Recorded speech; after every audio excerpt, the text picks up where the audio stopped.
Welcome back for part 2 of our episode and our interview with Margot Adler, author of Drawing Down the Moon. Okay. Hello, I'm Reverend Don Lewis, and we're here at PantheaCon still, and we're here with the great Margot Adler. Hello. Hello. Great, I don't know, but Margot Adler, yes. I think most people would agree with that categorization for well, you. Thank you. Your book, Drawing Down the Moon, was a tremendous landmark in our community. And I can remember when it came out and what it did for people, at least in my part of the world, which is Illinois and the Midwest. So it really reinforced our sense of community and not being alone. And I'd like to take this moment to thank you for that, and I'm sure that many other people have already, but there are probably more people than you know who are grateful for that. You know, I would get letters all the time, and they'd always be almost the same kind of thing, you know. I found this book in my local public library in this small town or whatever. Until I read this book, I thought I was the only pagan. I thought I was completely alone, and I now know there are others like me. Thank you, you know. And that was, I think, was the real power of the book in the beginning. And that's what makes you the great Margot Adler. Thank you. Now, you were saying that the anniversary edition is coming out of Drawing Down the Moon. I don't know if it's anniversary. Well, No. We put out what I would call, we put out a new edition. The new edition. A couple of it came out about a year ago. And what had happened was this: that the book originally came out a long time ago. It originally came out the same day on the same coast. I mean, on the opposite coast, on the same day as Starhawk's The Spiral Dance, and that was basically Halloween 1971. All Hallows Eve 1979. Well, probably not in the evening, given that, you know, but anyway, it was October 31st, 1979.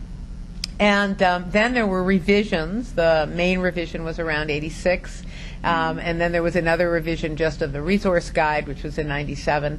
And then, you know, I went about my life. I went back to my life. I sort of forgot about things, and almost like Rip Van Winkle, sort of the pagan movement passed me by for a while, and I suddenly woke up. And suddenly someone said, you know, you have to do a revision, and it was like, oh my God, it's changed so much. And so I put in the new edition, has about 150 new pages, and has a completely new resource guide, but also has a lot of sections in which I revisit where are festivals now, what happened to the women's spirituality movement, what happened to gay paganism, what happened to, you know, how added all kinds of traditions that hadn't even been mentioned that I'd never heard about. You know, I'd never heard about, was it 1734? I'd never heard, I mean, there were all kinds of traditions I'd never even heard of, you know, 20 years ago that now were suddenly in there and so forth.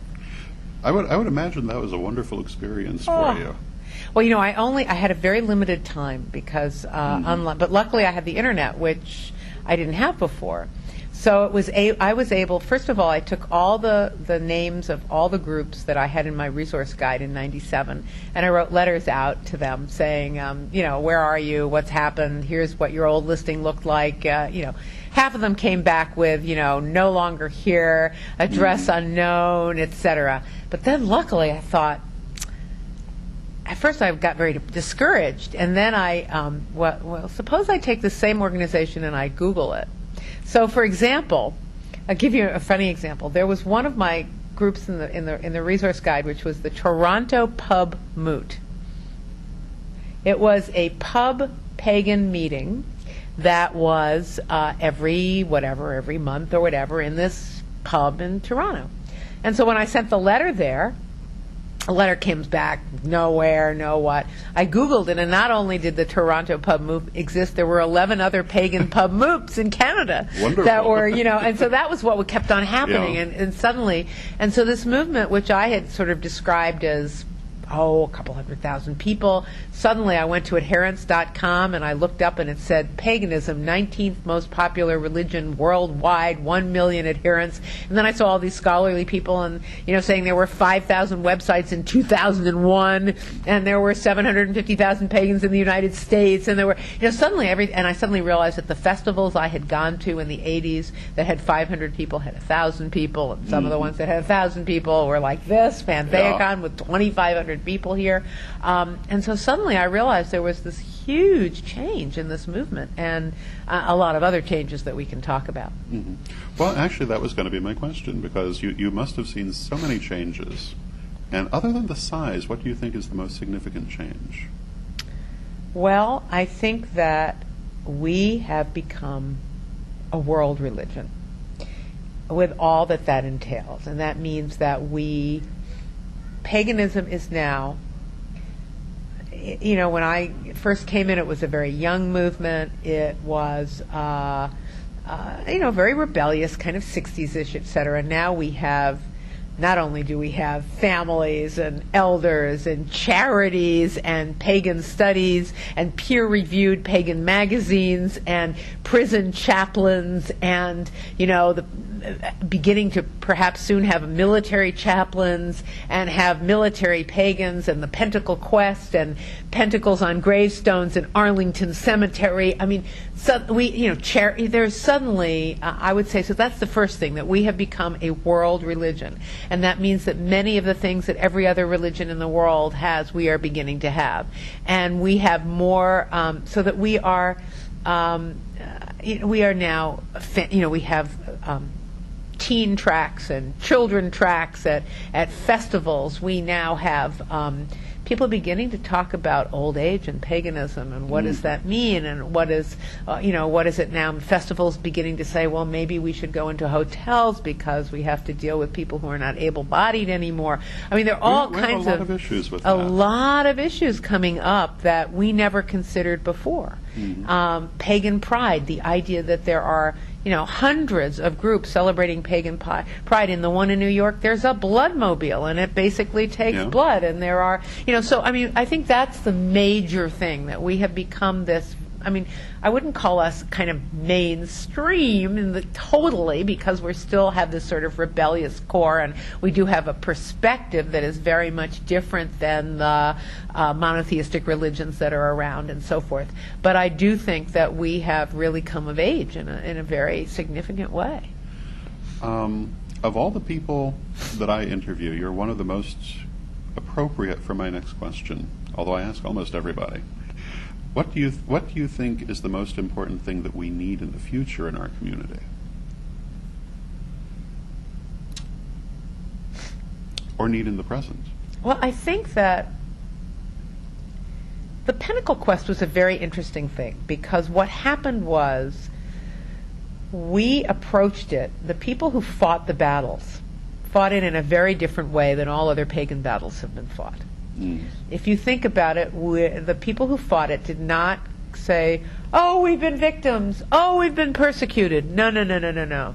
They said, well, what are the rules that we have to fly under? Well, we have to find a military family who has lost someone. We have to go through this rope. We have to go through that. We have to approach it as if we are entitled, as anybody else is entitled, and not that we are sort of, oh, these persecuted victims. So we came at it in a much more mature fashion and fought the fight in a very different way. And I think that's why there was such a success. And I think that's a lesson to learn in the way we go about a lot of other battles that we need to go about. Yes, indeed.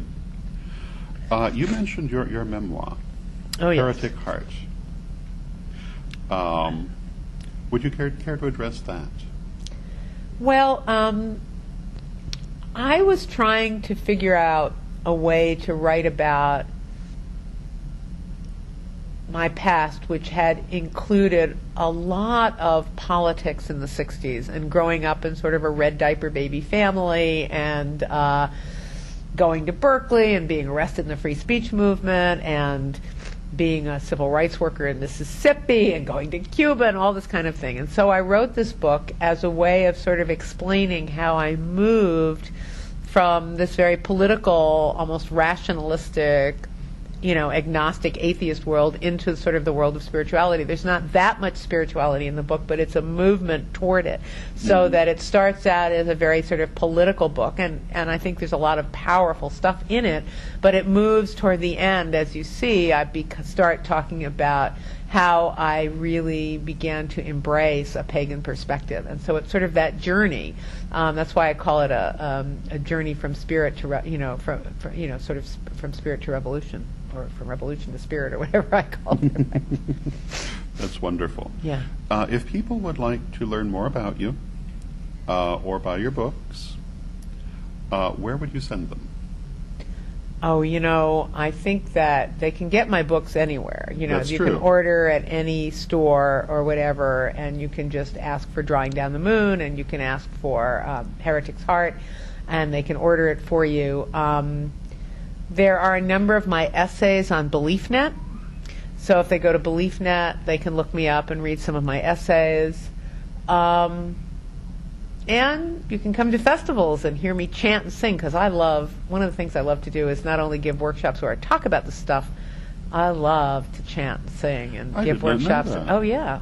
We were just talking in a previous interview about the importance of music in the pagan movement. And in the beginning, when I got into the pagan movement in the beginning, there was no music. Mm-hmm. There was no music. As a matter of fact, the first group that I belonged to, the idea of what a ritual was you'd put Carmina Burana on the sort of record player, and people would kind of sort of stomp around, and then someone would sort of say, stop, and then and then you sort of put your hands out, and you were sort of doing magic. It was really ridiculous. Well, It was really ridiculous. And what has happened is, there's a huge, this is a whole long other story, but yes. Music started coming into the pagan movement, and the festival phenomenon that started in the late 70s really created a national pagan culture by having this huge number of songs and chants that went from coast to coast, so that everybody knew the same songs and chants, and suddenly rituals became much more powerful, they became much more magical, they became much more ritually adept because of all the music, and also because of some of the ecstatic techniques that people were learning, dancing around the bonfire, etc., that happened in these festivals. What's interesting now, dropping my pen, what's interesting now is that now the festivals are so big that this shared culture is breaking apart a little bit. There are so many chants now that you can't know the same chants. You can't know the same music because there are so many CDs, there are so many albums, etc. And what's happened is some of the festivals are so big that there are many cultures within the festival. So you have the people who go to the drum circles, and then you have the people who go to the community stuff, and not always those same people meet. So one of the issues that's coming up, I think, now is that we're broadening as a movement, and we're becoming more diverse, and the question is, how are we going to hold together as a movement? I don't think we've completely figured that one out. And the other thing that I think has changed, and this was of all the things I learned through the research I did on this book, this is the one that sort of struck with me. When I became involved in the craft in the very beginning, well, first of all, the craft that you joined was whatever happened to be in the neighborhood. It wasn't necessarily the group that you wanted to be in. It wasn't necessarily the tradition that you really felt akin to. If you had a Gardnerian group in your neighborhood, but you were into Druids, you became a Gardnerian because there were no Druids around. So for me, I ended up that way. I would have probably, if I had my druthers, become a Greco-Roman pagan. That was where my heart was in the beginning, but there was no such group around. So what happened, I think, is that now, then what would happen, okay, so you'd be in these groups, and some of them were very authoritarian, some of them were very messed up, some of them were just what happened to be in the neighborhood, and then the festival phenomenon happened. And suddenly you would go to these festivals and you'd see 5 different rituals of 5 different traditions in 5 days, and suddenly your head exploded, and you suddenly said, oh, I really want to be blah, blah, blah, and then you'd suddenly hook up with some group, or you'd hook up with someone else, and that's what happened. Now I think it's very different. You come to paganism through a festival, through the internet, through something like that. You experience this fabulous festival phenomenon, you come to Pantheacon, you come somewhere else, and then about a year later, you suddenly go, I want to go deeper. So suddenly you then find the coven, the grove, the kindred. You know, whereas before you found that and it was sort of too confining, and then you went outward. Now you start outward and you go inward because you suddenly want the training, you want the deepening, you want the et cetera. And so that's what happens now. So I think that there's been like a reverse sort of pathway, that the pathway into the craft and into Wicca and into paganism has changed. And the other thing that's happened is you now have some national organizations that are big, like Circle, Earth Spirit, Lady Liberty League, COG, etc. Well, COG's really more coven, so it's not quite the same. And there are people who join those organizations nationally and never go in through the Coven Road or the Grove Road or whatever. That's a big change. Those are big changes. I'd like to thank you very much for taking this time with us. Oh. And is there anything else that you would like to mention while we're here? Yes, one thing. I'll give you my newbie pagan rap, which I always like to say because I love to say this. What I tell people if I'm giving a lecture to people who are new, who really have never thought about paganism at all, I say to them, you know, you may not realize this, but if you go far enough back, all of your ancestors were pagans. And particularly in this country, there are 3 routes that you probably came here, but this is the truth. If you're black, your traditions were stolen from you through slavery. And if you're Native American, most of your traditions were taken from you through colonialism. And if you're white, most of your traditions were taken from you because your great-great-grandparents or your great-grandparents wanted to assimilate so fast that they basically threw out all the traditions. So the truth is if you're sitting here in the United States of America, no matter who you are, you don't have the songs, you don't have the lullabies, you don't have the creation myths, you don't have the coming-of-age ceremonies, you don't have all the things that, in fact, every indigenous culture has. And what this is all about, what Wicca, paganism, all of this is about, is trying to find, for us who are bereft, who are searching through the ashes, essentially we want a rich, juicy, vibrant, earth-based tradition to give us the sustenance we need at the same time that we want to live in the modern world with integrity. We want to dance around a bonfire at night and have ecstatic traditions and get up the next morning and still be able to be a doctor or a computer programmer or whatever we want. And what we're trying to do with all of these traditions is we are trying to create a modern, vibrant way of having the best that the old indigenous traditions had for all people, and yet have a way of living in the modern world. And that's essentially what this journey is really about. Thank you very much. I hope that you enjoyed this week's episode and that you'll join us again next week for another episode of Living the Wiccan Life. As for us, we'll be in New York City next week, and on Thursday, April 3rd, we'll be attending the world premiere of Whoopston, a documentary about a small town and a big school for witches. Until next week, may you blessed be. Hello, this is Reverend Don Lewis, and I'm very pleased to announce the publication in paperback of Witch School's Lessons for the First Degree, available now for pre-order from witchschool.com and coming soon to a bookstore near you, together with Lessons for the Second Degree and Lessons for the Third Degree.